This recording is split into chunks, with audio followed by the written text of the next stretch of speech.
Illinois' congressional delegation having a busy week over in Congress, dealing with things like oversight of the Department of Homeland Security, voter ID, and yes, even the Epstein files. This is Illinois in Focus Daily. I'm Greg Bishop, your host. Be sure to catch us here for the Center Square Daily later on in the day, only with the Center Square. It's a national look at a lot of the incredible reporting that the team from the Center Square works on every day. So very excited to bring that new program to you here for the Center Square. So let's get into it. Congress has been busy. Last night they passed the voter ID law out of the House. Now this is they've passed it before out of the House. This is a different one. Does pretty much the same thing, voter ID and show ID when you go vote. And now it's up to the Senate. What's going to happen in the U.S. Senate? Is this going to change the trajectory of the 2026 election? Obviously, it was a big thing last night. Last night also, Democrats were able to get a resolution passed to essentially try to block Trump's tariffs on Canada. So that did happen yesterday as well in Congress. But when you're looking at a major priority for Republicans, it's voter ID. And they say that it's actually something that's very popular across the political spectrum. But we'll get to that here in a moment. Yesterday, Attorney General Pam Bondi was testifying in front of a House committee, and it got pretty loud and a lot of clickable and watchable events out of that. But when it comes to congressional delegations from various states, let's take a look at Illinois.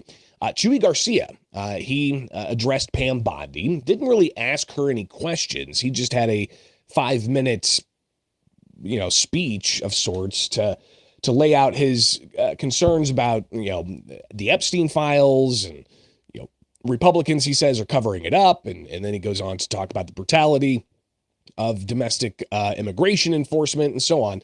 But you have Bondi ultimately responding to Garcia's criticism of her handling of the Department of Justice. But you can spare yourself more humiliation. Resign now and submit yourself to accountability by the American people. He's not running for office again because, well, I don't know why you're not running for office again, but after the filing deadline,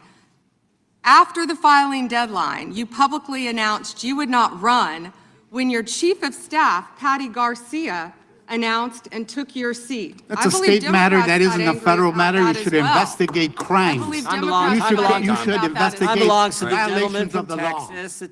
Interesting, she pulls that out of a cue card to highlight how Chuy Garcia is not running for Congress again.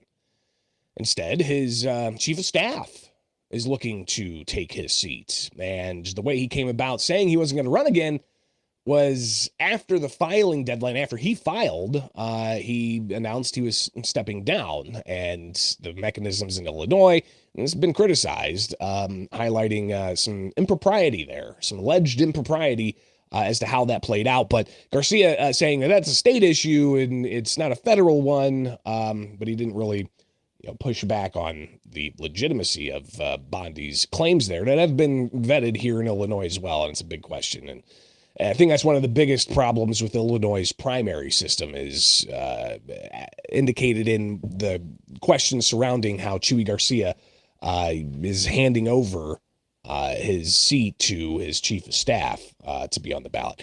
So that issue, obviously, the Epstein files is the more you peel that onion, the just crazier it gets. And something that is going to continue to make headlines, and rightfully so. But when it comes to the transparency of it all, 3+ million documents that have been released in the past month and a half, that is a level of transparency that the victims called for, though there's a lot of criticism of how the files were released and how they didn't redact certain victim information. Regardless, a lot's going to be said about the Epstein files. Meanwhile, the ongoing conversation about DHS funding in Washington. If you aren't plugged into that, again, I would encourage you to watch the Center Square Daily, where we look at national stories and also stories from across the country and state houses all around. But a big story out of Washington, D.C. is the looming fiscal lapse for DHS, the Department of Homeland Security, and that includes Coast Guard, Secret Service, TSA, disaster funding relief. Those types of things could be held up come Friday, tomorrow, if Congress doesn't approve a spending bill for DHS. Democrats trying to hold that up, saying, hey, they want reforms to ICE and immigration enforcement. But Illinois Congresswoman Delia Ramirez, she says DHS needs to be dismantled altogether. I'm going to say it loud and clear, and I'm proud to stand by what I say. DHS cannot be reformed. It must be dismantled, and something new must take its place.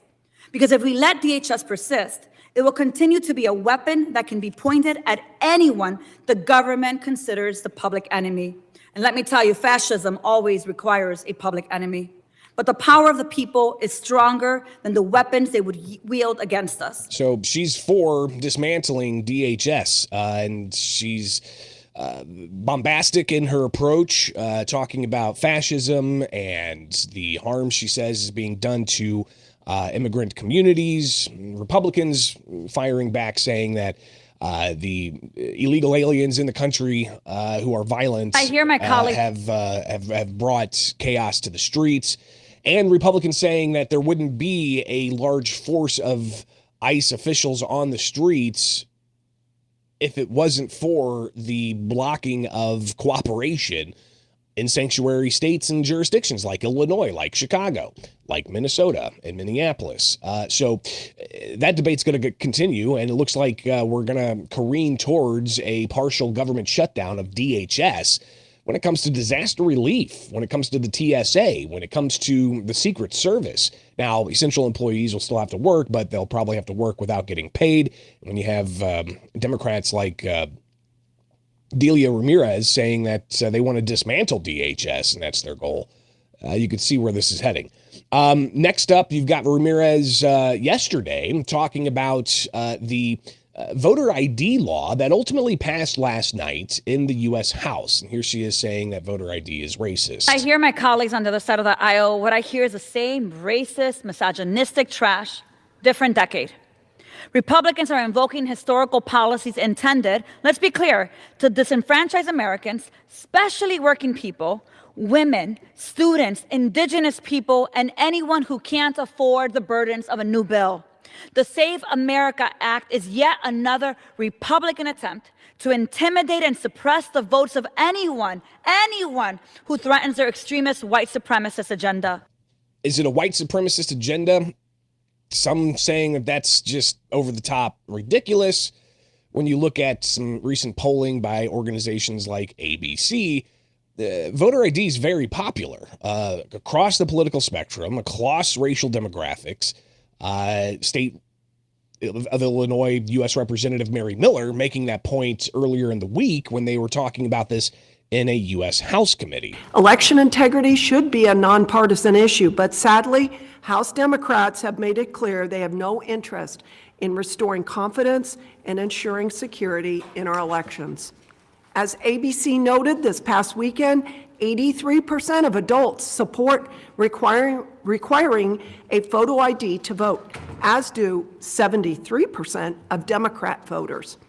And yet, Democrat elected officials oppose voter ID at every turn, and 14 blue-leaning states, including Illinois, have refused to implement this common sense measure. Well, will it be implemented? If the federal law says that you have to have voter ID in order to register to vote and be a citizen, and also show a citizen's ID when you go to the polls, that would impact federal elections. So if this bill passes the U.S. Senate and the president signs it, they could bifurcate Illinois' ballot, where you've got, all right, you have to show a federal approved ID to grab your ballot for the federal election. That's members of Congress, president, and Senate, versus the state stuff, governor, state rep, state senator. Will that confuse things, or will Illinois just fall in line and say, okay, voter ID for everything? Be interesting to see what happens here the next handful of days and however long it takes to impact DHS funding and voter ID laws and so on. But we'll keep you updated here with the Center Square. All right, it is Illinois in Focus Daily. I'm Greg Bishop. Be sure to like, subscribe, and hit that notification bell for more.